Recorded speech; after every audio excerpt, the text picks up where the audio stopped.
All right, everybody. Thank you for being here. Really, the topic for this month is, I think the. Let me start again. Is is if we kind of look back over the last really 4 to 5 weeks, um, and I'm just kind of basing it on our world within classic world. It's been crazy. I mean, it's been crazy, and I think I used the word in the email, unsettling. In that we're continuing to hire people. In fact, we had, I think, 4 people start yesterday. More people that we're hiring, some people that came back from furlough. Um, the number of orders have continued to, we're getting orders every single day. We're getting inquiries every single day. And yet, as we look at the news, we see that, shows canceling, not, a lot of the shows, but shows are canceling. And we've certainly have seen, I won't say again a lot, but we've seen our share of exhibitors kind of put their orders on hold uh, and or decide not to go to the show in some ways. So it's for us, it's a little difficult as we move into the fall to kind of predict where the next 2 or 3 months are going. We're certainly hopeful. One of the things that when people have asked me, what's your expectation? And I've said, pretty much on a consistent level that, there's some speed bumps. This is, Griffin says all the time, this is what recovery looks like in the exhibit industry. And I think he's right. So we're all seeing a series of speed bumps, but we're not seeing barriers. So that shows are still continuing depending on the location, Vegas, Indianapolis, other places. Obviously, Orlando's a little sketchy right now. And people are still buying exhibits. People are still inquiring about within this year, but into next year. And I'm just kind of curious, based on what you guys are seeing out there, if it's similar to our both hopeful and is happening there. So I want to kind of do a little bit of a round robin here, if I can.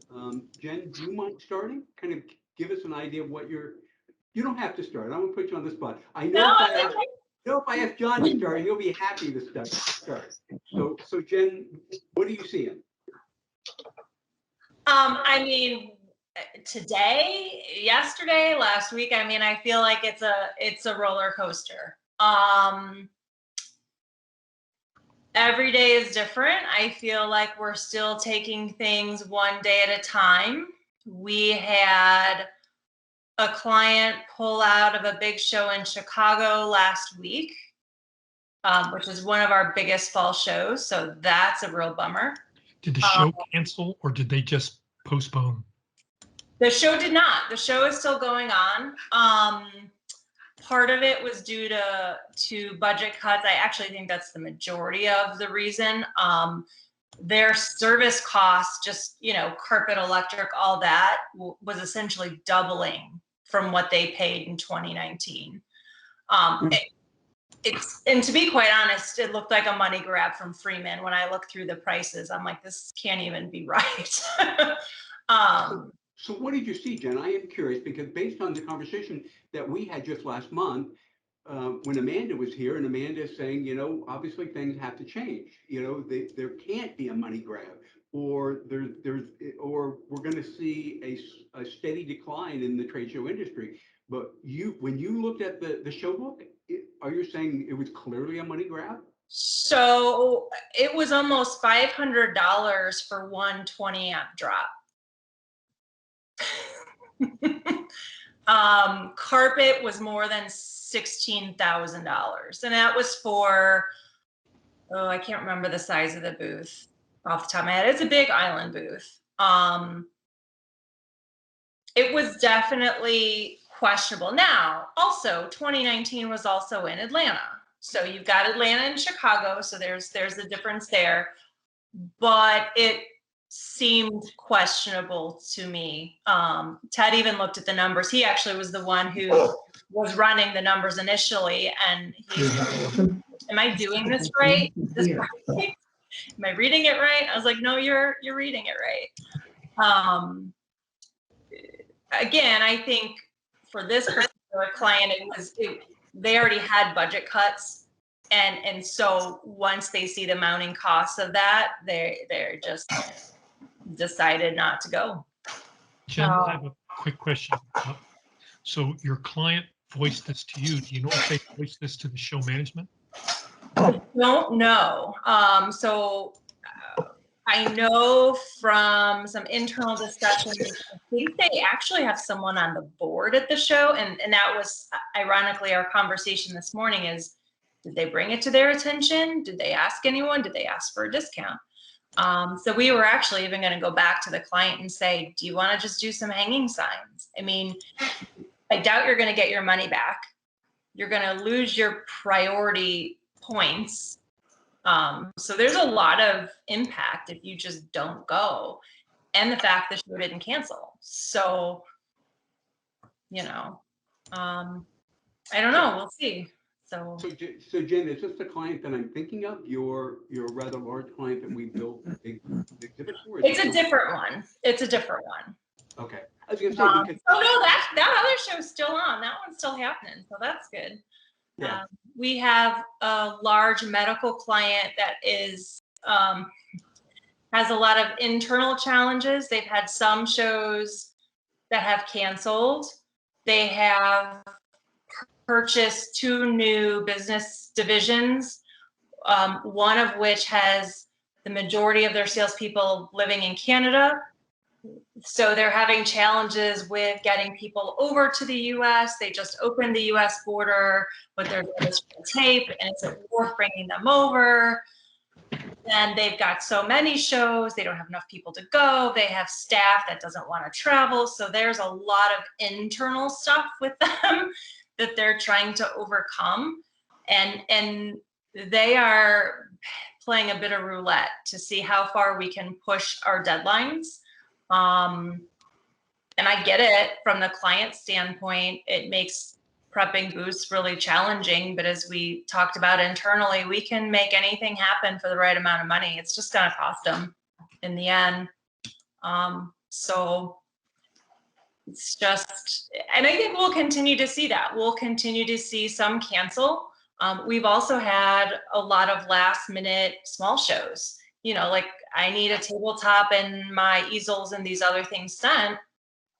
So that's great. You know, we've had a lot of clients wanting to purchase graphics, so that's great. Trying to get them produced is a challenge. If anyone has any great vendors that can produce some graphics, in less than 15 or 20 days. Yeah, graphics are, you know, and I think that's one of the things that we need to talk about is that graphics are a huge challenge for everybody right now. I think industry wide. I think there's some suppliers who are doing a pretty good job, but the vast majority of them are not. You know, and some of the ones that have been familiar to us are stumbling badly. Yes, and so if anyone can replace then vendors, I would love to know some, because I have a lot of jobs that I can't, with clients pushing off, I can't add 10, 15 more days. I have no days to add. Yeah. So what do we do? So we got a graphic the other day, it's a huge graphic. It was 16 feet tall, I think probably at least 10 feet wide, and it came in on the money. And we haven't used them a lot, but we ordered it, but it was ordered from Fusion, and it came in. I don't think it came in. It didn't have a long lead time, but it was good. So that's a resource that you may want to look at out of Salt Lake City. Okay. And Jen, I'm going to toss something out that you can throw in the trash can as soon as I say it. But over the years, we've had a number of clients who, for one reason or another, decided not to go to a show or couldn't go to the show. Depending on the size of the booth space that they had, since they've already paid for it, rather than just not show up and have, you know, crickets, they've kind of combined with local Red Cross do a blood donation thing with their logo, or a blood pressure check, or organ donation sign up, or something that's better for the cause of everybody rather than let it sit empty. So just tossing that out there. Yeah, no, that's a good idea. We tossed around a lot of ideas too. Is it too late just to take a smaller booth space? If anyone asks questions, hey, we're being, COVID safe. We took out all of our walls and we just had some basic equipment and not a lot of stuff to touch. So I think there's a lot of ways to work it versus just scrapping it. Yeah. So Jane, have you had, I'm going to kind of continue to key on you. Have you had over the last month, some of your clients go to shows, and what has been their experience so far? So we've been to Vegas a couple times, and other than both have been GES shows, which have been okay. We haven't been able to get in the show hall early like we normally can. GES is really slow on a lot of things, but in general, they've gone well. Attendees are less, but I think that's par for the course. I don't think anyone's been surprised by that. On our end, it seemed to go pretty well. I get the feeling that the GESs and the Freemans are stumbling a bit, just trying to get enough manpower to get things done before the show opens. We had one show where the first one, they never ended up laying aisle carpet. It wasn't down the day before, and our lead had asked one of the GES guys, and they're like, oh yeah, we're gonna do it overnight. And he came in the next morning and none of it was done, and there were a few other things not completed, and they just said we literally didn't have time to do it. So I think there's some of that, but at the end of the day, I think they're doing what they can to get it done, given the resources they have. Mm-hmm. Slower response times. I mean, usually if I have a question, I hear back pretty immediately from Freeman, GES, Shepherd, all those, and it's 24, if not 48 hours or more before I hear back. So again, I think they're just doing the best they can. All right. John, how about you? You certainly have done a fair amount of posting within LinkedIn on some of your clients that are out there.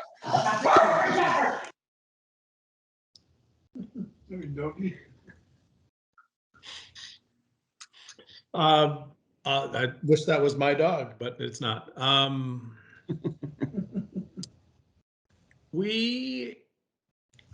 It's almost a full echo of Jen. So lots of last minute rushing around, lots of day by day. Are we going to the show? Are we not going to the show? A ton of increased lead times. I, as a sales manager, wanted to say, hey, we'd love to print your graphics for you, but we're probably 2 or 3 weeks on graphics right now ourselves for internal stuff. Thankfully, we bought the direct printer 3 years ago. I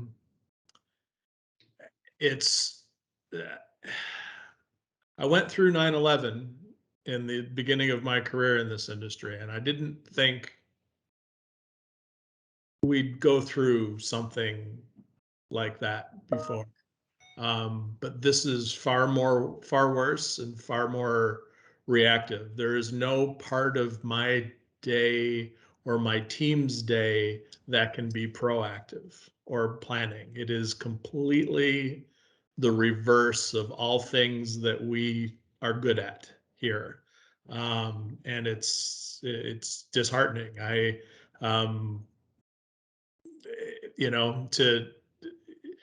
Everything we do is undone and then redone and then undone and then kind of done. And then, there's a decision. I've spent most of my team's time this week coming up with, well, what will it cost if we don't go? Questions, So you rush to estimate a job, you get the renderings done, and you get, approval, and then you play the whole, you know, the guessing game of how long does it take to ship to Las Vegas? Yeah. You know, can we do it in, you know, can we do it in less amount of time? So, you know, and then we've had positives, you know, a couple of good clients on sweets and snacks that reported great leads and attendance, you know, and we were at NDM last week in a big way, and that seemed to go fairly well from an attendance standpoint. Our clients just got back, so we haven't really heard, you know, but they were positive on that, and you know, and we just got a huge dose of bad news from the same show that Jen, I think, was talking about in FabTech this morning. So it's Different just, show. yeah, it's, you know, I don't, it'll be interesting to see what's left of that show. Because Jen, there's you not raised your hand. much. Sorry. Yep, go ahead. I had a question about billing. So, and this is a debate we're having, you know, on those clients that are doing, redoing, doing, canceling, adding back in. That was the other one we had this week. A client that canceled for Pack Expo 2 months ago has now decided, I should be there. So my island booth needs to be in Vegas. Let's do it again. Right. How are you billing? Are you capturing dollars for all those changes, designs that don't happen? We do usually bill for design time, but rush fees, PETA fees, you know, all that. It's on a case by case basis based on the Yeah. length of the client, the relationship, and the dollar value. When what we're having a hard time now, and I've had a big show, a 6-figure show and a 7-figure show pull out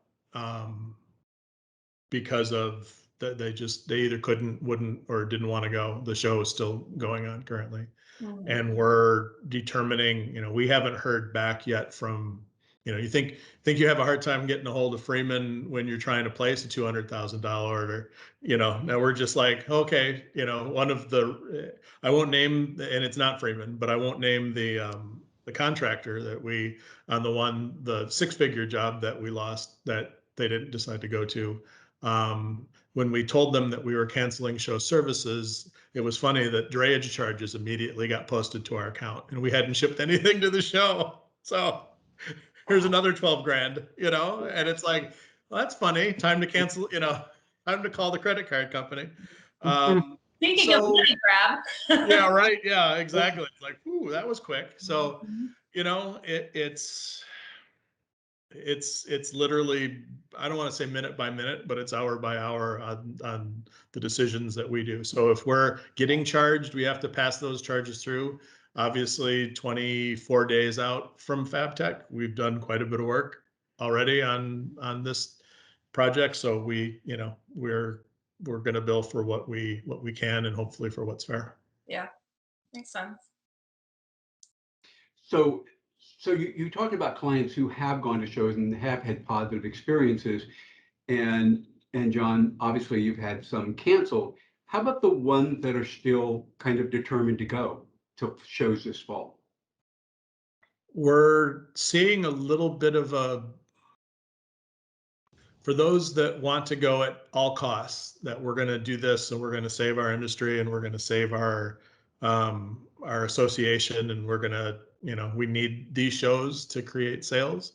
You know, it's hard. That's the one big positive that we're getting out of it. It's like, okay, we're gonna circle the wagons and we're gonna do this, and you know, and then you just hope that those city, you know, and you check what city they're in, and you hope that it's not South Florida or you know, or New Orleans. But New Orleans seems to be making a stand that they're going to do it regardless of the medical numbers.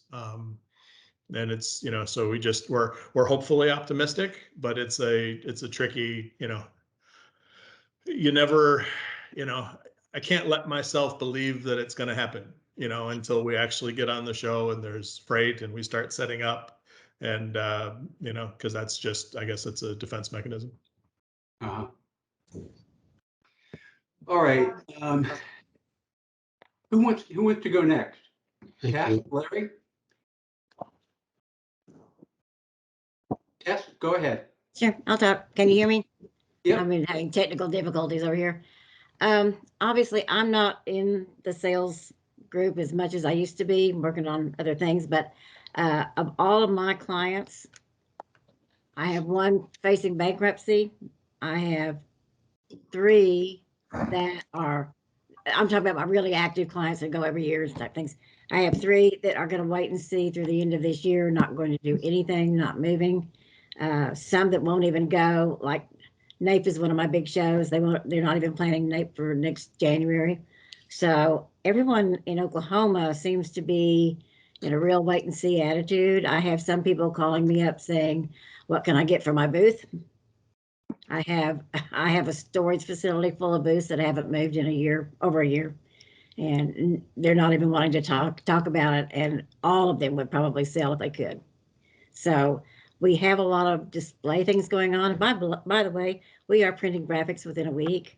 They're in our shop. We have several inkjet printers and a flatbed and a router and all that stuff. So if y'all need any graphics, I'm here. But we're doing a lot of the small things, real portables, banners and table drapes and little crap things that people are going to small shows. And none of the big ones are heading out yet. I hope they do soon, but we're still struggling on that front in Oklahoma. But the larger ones, Tess, if I remember from our past conversations, the recent developments in the last month really don't really haven't influenced them. They weren't going to go 5 weeks ago anyway, right? Right. Yeah, none of this stuff, the new stuff, like, oh yeah, if nothing else, it just justifies their decisions that they made already 6 months ago, because and these people, by the way, most of them were all oilies or affected by the oil industry when it dumped. And no excuses now, it's back, but people are saying, I'm out of the business. I don't want to go to shows anymore. I've had several of them tell me that, because it had already, just about the time COVID hit, I felt like, I don't know how y'all feel, but I felt like all of the show expenses were just going through the roof. You could not, my bigger customers were rebuying their booth at every show. That's how much it was costing them just to get to the show and get it shipped and all of that stuff, because it was all in gigantic crates and everything. And then Freeman, we all know that. So I had several that just said, this is it. This is all I'm going to do. And they're basing, hopefully things will get better at sometime. But right now they're just saying, that's it. That's it. It's too expensive. We can't justify it. So do any of those clients historically go to the offshore technology show, the one in Houston? That's what, this week? Mine don't. We do have some people going to it right now. I think they are smaller booths, like nothing bigger than like a 10 by 20. But we do have a few people that go to that. These other ones of mine only go to NAPE. They're a kind of a show and tell type company. So big sponsors and all of that. It's just, but no, they don't go to the offshore. I think Brooke has some people that do. But Hey, Larry, let's skip over to you, because I know you've had some successes, but what are you seeing here the last couple weeks? Well, I've seen what the other people are seeing as well. We've had 2 cancellations for sure, one Texas, one Florida somewhere, probably Orange County, maybe a third. But we've been traveling quite a bit doing shows, and but for the most part, they're small. Actually, we've got people that want us to go out and set up 10 by 10s, believe it or not, but we do have. And 10 by 20 is not unusual, but we've had a lot of activity. And maybe I think it's a lot of activity because we've got so much internal activity. We're moving. We've got 9 semi-trailers loaded. We have 20 to move, and we have to have it done by Sunday. oh boy. So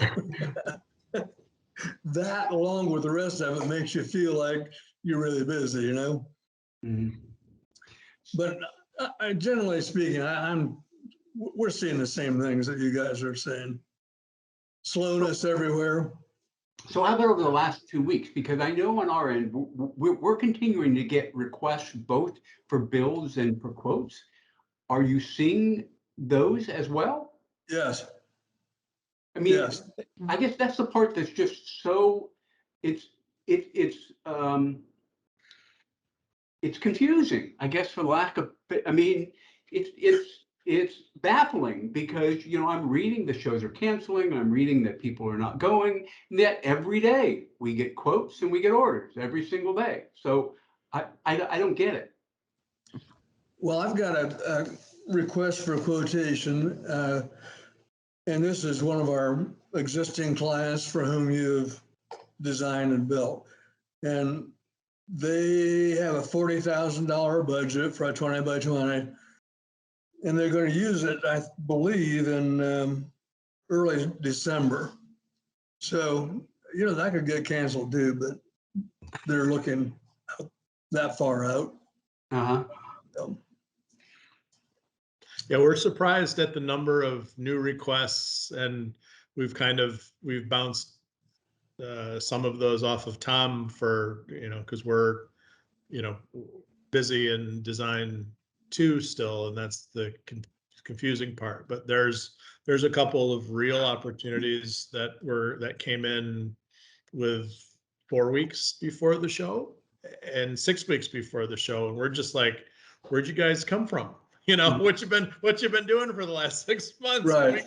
We had all the time in the world to do this. And we're like, and then we sit around and we're like, well, is it worth giving it a shot? Because, like you said, it's, rolling the dice a little bit as far as whether or not they go or the show happens or those types of things. So, but it's still a good way to put yourself in a good light in front of a new prospective client. But you just wonder, that you didn't just start thinking about the show 4 weeks ago. They bought space, 9 months ago. Mhm. Yeah. But Yeah, there, Mel, this is Alex. I'm Yeah. driving, so I can't show my face, but I think some of the reasons for this activity, if we all remember back to when things shut down, people were getting ready to go to shows. And they were waiting. Finally, the show pulled the plug, and their properties have sat vacant for 16 to 18 months. Yep. And now they're faced with a show again, and I think people are being, number one, cautious. Is it really going to happen? Should I put my money in it? Should I make plans? And number two, their messaging is no longer relevant. So they need a new booth, or they need a reskin to hit the show. And I think there's a bit of trepidation to make the commitment. and yet they're going forward. I mean, a lot of them are kind of going forward with at least the design and going forward with the bill, even if they may cancel the show. Yeah, but late, not giving anybody much time. Okay, so No, absolutely. You're right, absolutely right. So it is,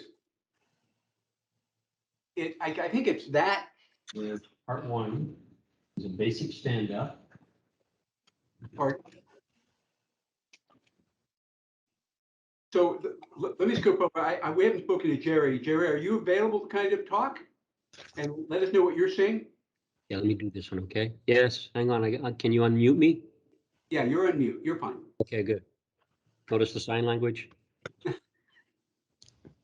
We've got 3 jobs lined up. At the first 3 jobs in the last 18 months, they're all in the States. We've got the Mine Expo, and then there's a job out in Spokane in October, Hydrovision, and then we have WEFTech in Chicago. And the Mine Expo is all good and ready to go.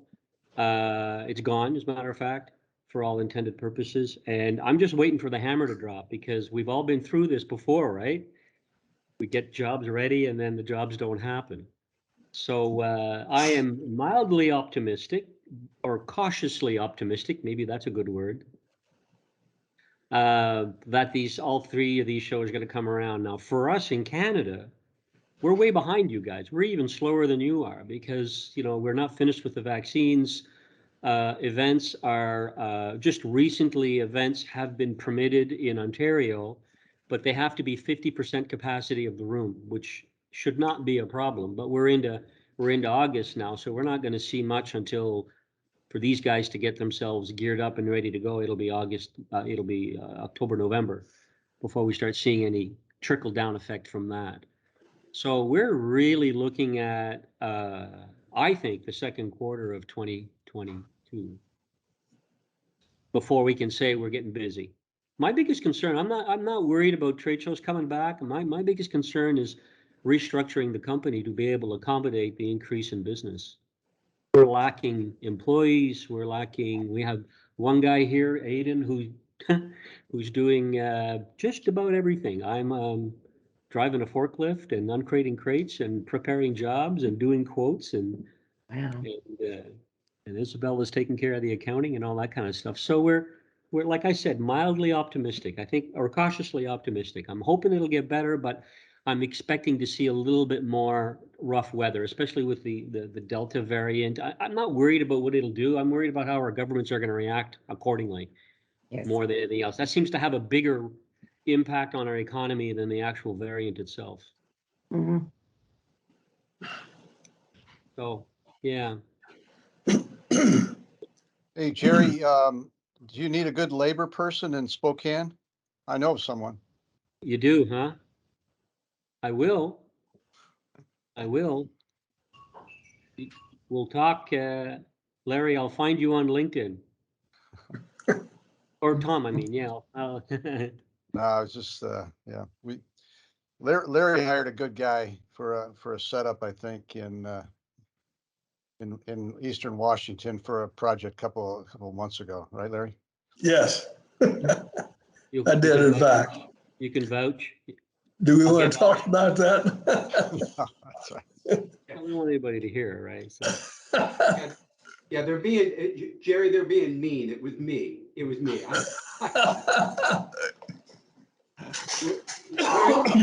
Larry asked why he couldn't find anyone in Eastern Washington to help him at a small show in the Tri-Cities. And I agreed to do the setup for him and his client. And it was a great trip. I enjoyed it. Now Spokane's another 2 hours beyond that. yeah, and interesting, that show is interesting because the move out for that show is at 11 p.m. on the close of the show. And one of the biggest problems we have, we work with a broker, a transportation broker, and here in Montreal, and after about 2 weeks, he called me back and he said, "Listen, Jerry, I'm tapping out of the return shipment on this. I can't find anybody. I cannot find a trucking company who is willing to wait in a marshalling yard for a pickup at the close of the show." I So might just have work- someone for you. They won't be cheap, but they do really good work for us on very specific time Yeah. sensitive stuff. Well, that would be good. So there are events going on. So I'm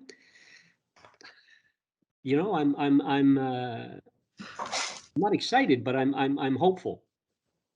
You know. Do you think part of this is being driven by show organizers' reluctance to cancel shows? Because if they cancel shows, they're screwed. I mean, I think they may be screwed long-term. That the association just can't survive if they cancel the show. So they're moving forward, come hell or high water, with the show, regardless of how many people show up. I mean, do you think that's a factor in what we're seeing? I think so. But I'm also seeing a lot of people saying on the quality of the people that they are meeting at shows. But I mean, does that number justify the expense? I don't know. But you're right, Mel. I think that if organizers start canceling shows, that means that they owe the exhibitors that money. Exhibitors cancel shows. If the show doesn't get canceled and they don't show up, they've lost their deposit from 2 years ago. So I think that these three guys going to these three shows are going because they're thinking, you know what, I can't afford not to go, because if I don't and the show happens, I'm out $20,000, $30,000, $40,000. So the booths are all scaled right down as much as they can, as much as possible, and all looking for other ways of skinning the cat, per se. keep it as cheap as possible, and they're going to show up anyways. But that's not really a very optimistic way of looking at trade shows. It's not. No, I mean, you just look at HIMSS, there was some fear that HIMSS would cancel, and, people asked me, and I was like, they can't. I mean, HIMSS was sued.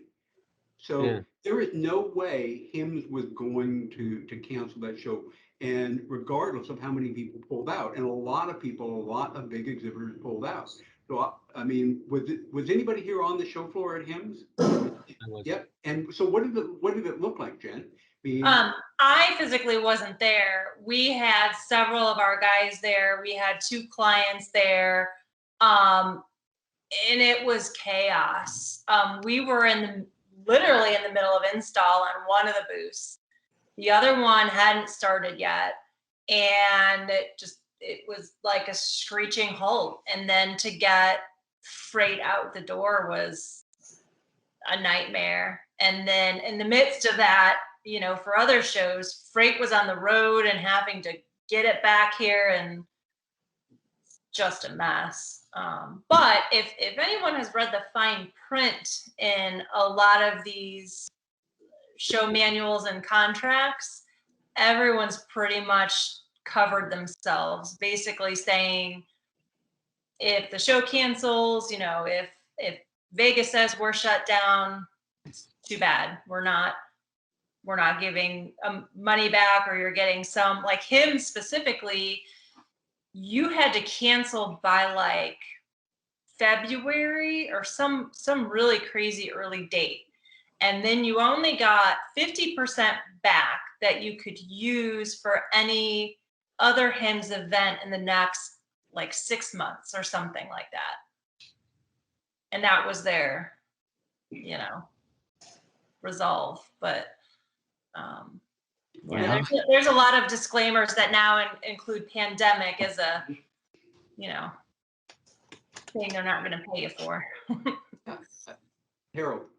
Yeah, Mel, you had mentioned a few minutes ago that this whole part of the conversation was a bit confusing, as far as 2 steps forward, 1 step back, and you had mentioned, Mr. Griffin, this is what recovery looks like. Is it still a fair way to look at this by saying, look at the industries, medical, they are ones that might be canceling first or a little bit more cautious. Even fancy foods where everything is here, taste this piece of food with your mouth and cutting things on the floor. Some of the industries that are slowing down or postponing seem to make sense with the current atmosphere, and by city. So by industry and by city, we know there's certain cities that right now are hands off. Does that give you any sense of comfort knowing that, well, it's just these industries and it's just these cities, or is it more widespread to you than that?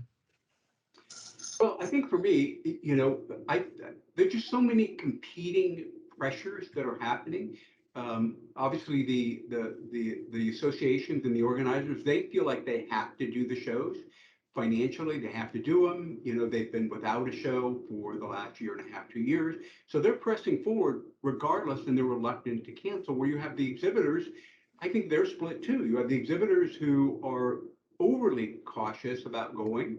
And then you have the others who are saying, regardless of how they've politicized the pandemic, it's like, I'm going to go regardless. I'm going to travel regardless. I'm going to show them. I'm going to go to the show. This is important. I think, as Jen said, this is important to our company. It's important to make a stand, to be there, all of this. So that's the part that I think just makes it difficult to predict what's going to happen because of, you don't know where your particular client, that particular association is positioning themselves. Alex. So, Harold, I had a meeting this week with the management group for the AUA annual meeting in the Sands, Las Vegas, American Urological Association.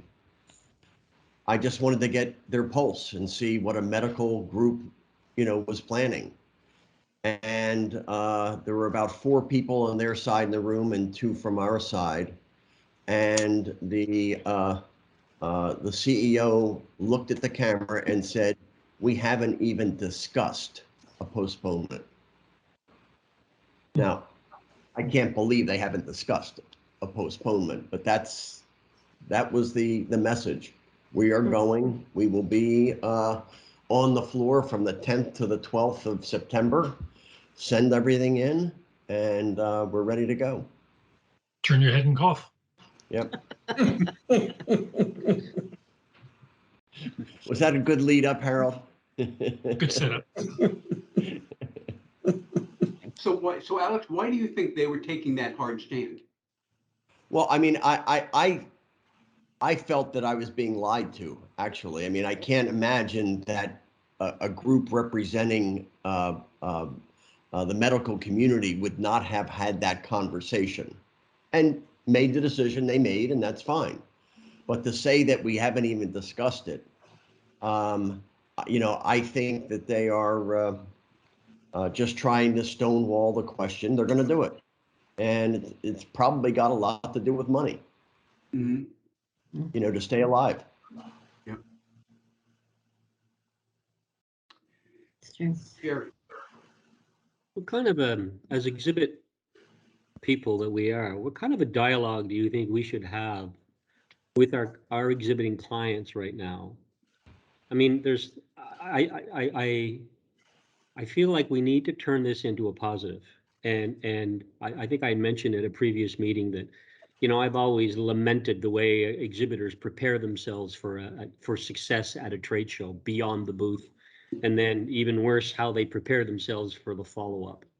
And I can't help but think that that's this context, this environment that we're in now, just absolutely underlines the necessity of being able to, of not just showing up at the show. And so I'm struggling with a dialogue about, you know, without sounding like a smart ass and tell exhibitors what they've not been doing for the last 50 years. How can we twist this to a positive and say, well, you know, the booth represents 20% of your success. The other 80% is all about your people and your marketing and your preparation and your message and your strategy. Does anybody have ideas on that? I mean, this could even be a subject of a blog to bring attention to the subject and to ourselves, so people seek us out because they don't have a problem with a booth, they have a problem with the results of a show. And they end Jerry, up calling us because we're more than just a booth guy.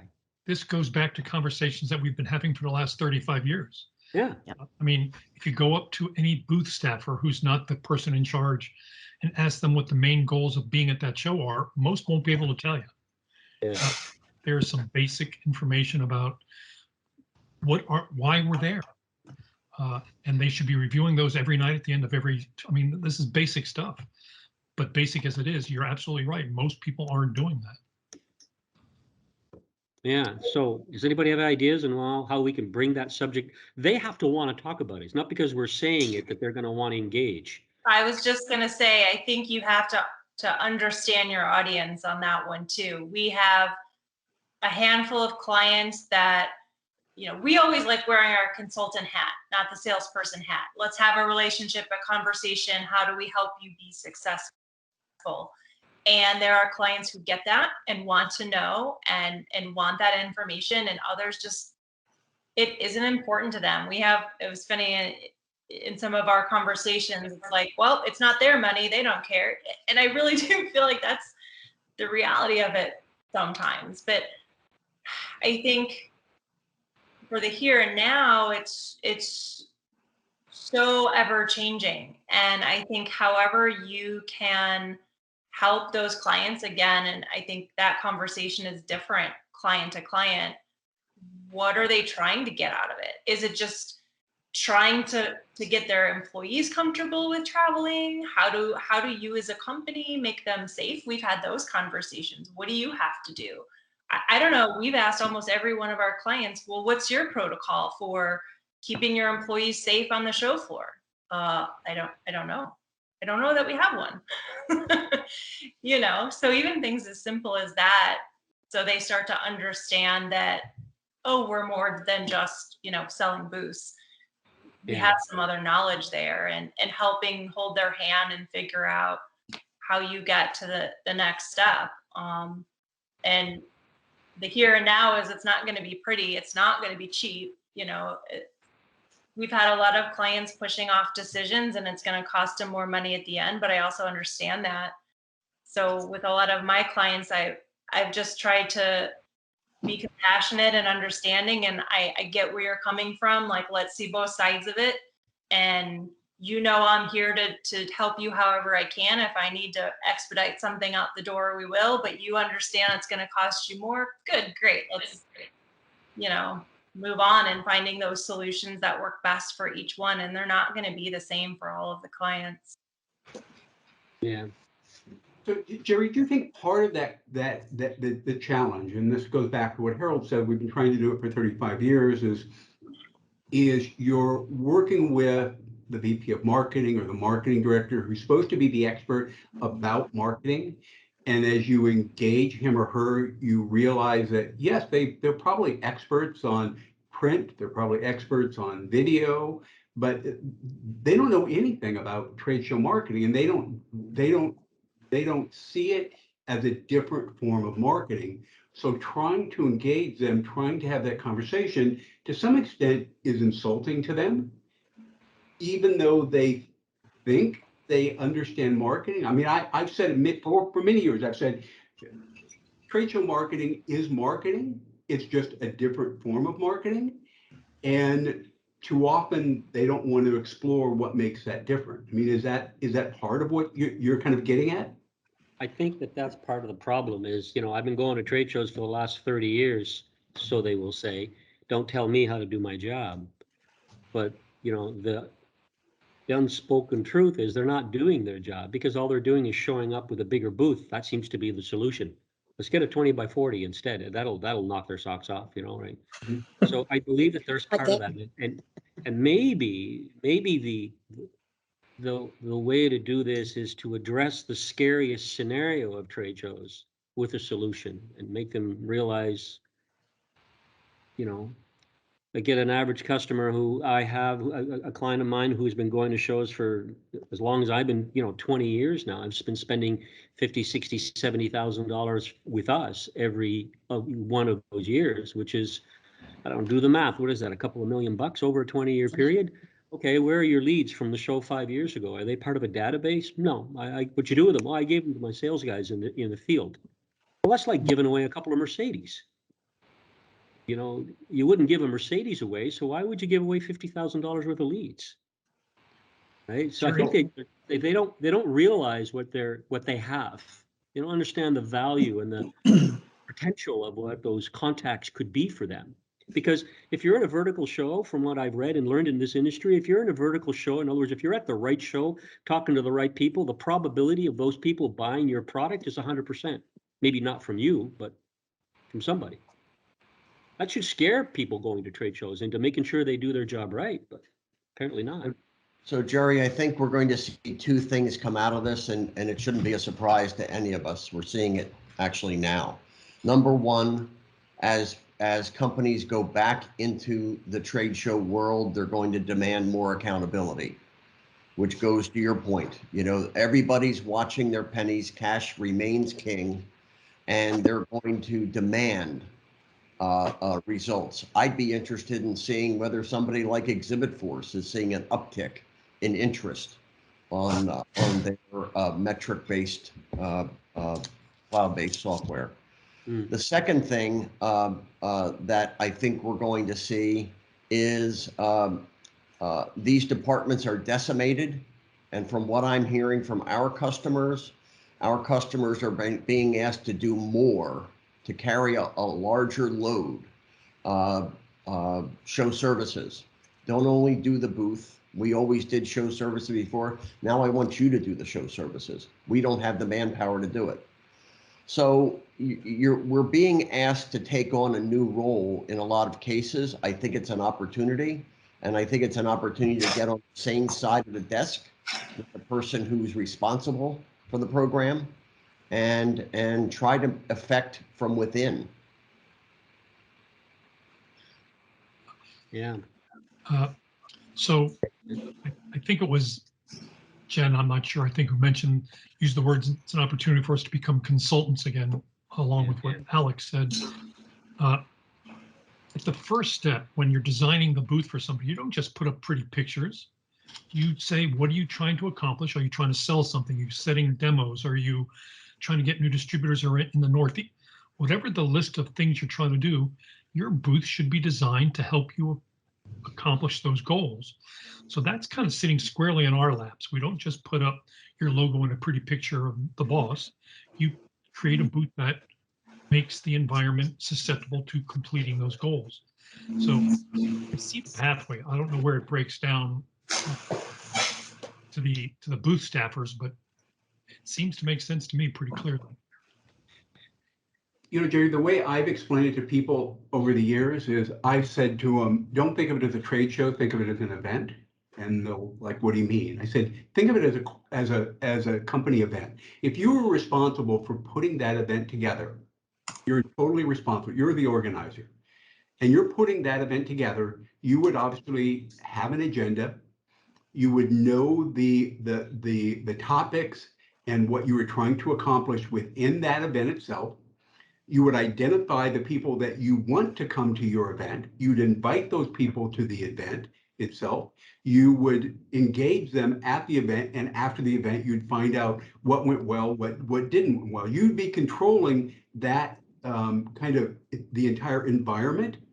And I said, if you treat it like an environment where it's your event and it's only going to be successful, you can't rely on anybody else. You just have to rely on yourself. You can't rely on, the show organizers. You can't rely on anyone else. You're just you. Rely on yourself. What would you do differently than you're currently doing at a trade show? Then they start to take ownership. Then they start to realize if it's a failure, it's because of me. I failed. I failed as the event organizer of my own event for it to be successful. I can't blame anybody else. I can't blame, I can't blame other departments. I can't blame, I can't blame the show organizer. I can't, the show contractor. It's entirely up to me. And once they take ownership of it, then they see it from a slightly different perspective. But it means that it's a much harder task. Yeah. Mel, do you think that in this dialogue that you've just shared, what you just said, somehow in there's a business plan or an offering that could be suggested to an exhibitor? Because, when people decide that they want to go to Orlando at a trade show or Las Vegas or wherever it is that seems like a fun destination, they'll present to their upper management 150 reasons why they should go. And they're all very good and important reasons. Otherwise, they wouldn't use them. But then when they get back from the show, the only thing that's quantified is the lead. And yet all of the other reasons are not considered or quantified or measured in any way. Mm. And yet we all know that when you go to a show, especially today with multimedia and everything else, the show really isn't just a show. It's an opportunity for social media. It's an opportunity for photos. It's an opportunity for market research. It's, who are your 5 worst competitors or best competitors? And what are the 10 things you'd like to know about them? You probably discover it just by walking into their booth. What if that was a service? Mhm. What if the whole social media thing was part of what we do when we deliver an exhibit? I mean, we've got a project manager supervising the install and the dismantle anyway, so let him stay there for 3 days and put him to work. Taking pictures, interviewing people, talking to people, doing some research. I don't know. Does anybody have an idea of what that might look like? That would certainly position us as more than a booth guy. Now we're Yes. partners. Now Yeah. we're real partners. Back several years ago, many years ago, when I was young and fresh, I used to volunteer to put on little mini seminars for my marketing managers with the people who are going to be attending the booth. And I would do a lot of collateral things for them, what to do before, what to do during, what to do after, how to prepare, all of that jazz. And it was really pretty real. I didn't do a lot of them, but with the ones that I did, it seemed to be well received. And they seemed to at least get a plan going, which they didn't have in the first place. And, I haven't done that for a long time, and maybe I should do that again because it's just a simple little thing that any of your sales force can do. Because there's usually like 5 or 6 people at the most if it's a big show that are going to be at the booth anyway. So it works out, and it helps you show them that you know what you're doing and that you're not just giving them hardware and this and that and the other, that the show from in and out, and you can actually be of assistance to them. I always felt like I was part of their marketing team as opposed to just a vendor. And Mm. I don't know if any of y'all do that kind of thing, but I used to quite a bit. And like I said, I haven't in a long time. I'm not sure why I quit, but got too busy, I guess. Mm. Do you think part of it is you have to do the work? And when people go to a trade show, they're, whether as an exhibitor or an attendee, especially an exhibitor, it's like, I don't want to do the work. I know. Well, they want I- to shut down early. Yeah. Why? Yeah, Yeah. I just don't want to, I don't want to do the work. I don't want to have to measure. I don't want to have to, I don't want to have to justify. I mean, that's all hard stuff. And don't make me do the hard stuff. That I wonder reminds me, if we could somehow figure out a way of doing it and charging them for it. I Yeah. mean, you're spending 50 grand to go to a show. What's an extra 5 grand to get the matrix delivered to you? Yep. Really? Really? John, did you have something you wanted to add? Just wanted to say that the last 2 places I worked for before AdX had full research divisions that were their own business model and their own profit center. One that has 3 initials was the one particularly, but it was, it was an add-on and a very profitable add-on. And when the information was used correctly, provided some real insight to what they were doing and how they were doing. But, it's certainly less expensive ways to skin that cat based on the hard work that Mel was talking about that easily could be done from their own staff internally. So John, did the clients value that service? Some did. Sometimes we used it as a sweetener for an RFP response. That not only will we build you a fantastic new exhibit, but then we'll tell you what your competitors are doing and what their, what your, end of show surveys would be on your folks walking out of your booth and things like that. So it was kind of a, you sprinkled it in. Some lived and died by it and wouldn't do a show without the research team being there. And others, like you said, my funniest story when it comes to that was, hey, what'd you do with your CES leads from last year? It's like, oh, and the client went and grabbed a box of 22,000 leads out of their closet that was all taped up with, their whole stuff is like, yeah, they're all right here. And that was before Salesforce and those types of things. So it's like, that was a $4 million booth. I think if you do everything you're supposed to, everybody along the way, the booth design, the coaching, the staff, and everybody's successful when they come back from the show and they've got a box of leads. I think it's an industry dirty little secret that when those leads are disseminated to the salespeople, what % of them are actually followed up upon?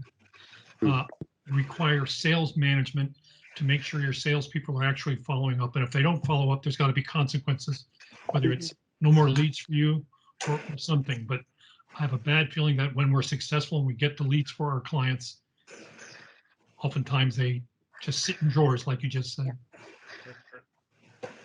They don't know how to make that breach from the show to 3 days after the show. I have to admit, I've always been suspicious of those percentages of sales leads not followed up. In spite of your example, John, is that it just never seemed real to me that if someone came back and someone handed you a warm lead, that the salespeople wouldn't follow up on that warm lead. That's why I've always felt like maybe that was kind of an apocryphal statistic rather than a real one. No, we'll save that for another conversation, but here's what happens.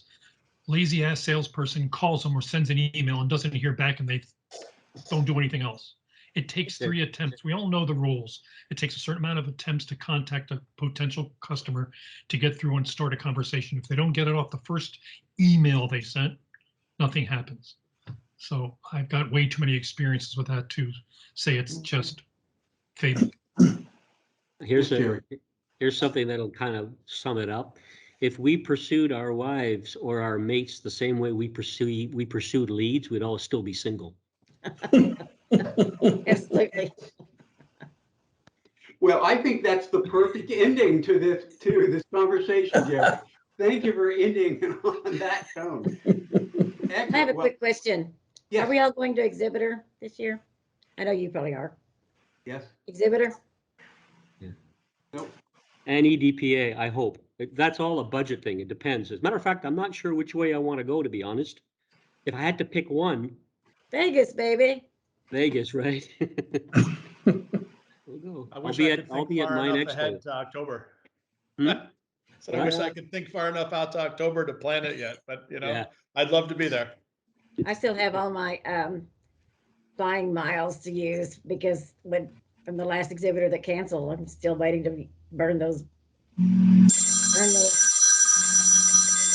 All right, everyone. Thank you very much for today. I appreciate your insights. It was a great conversation.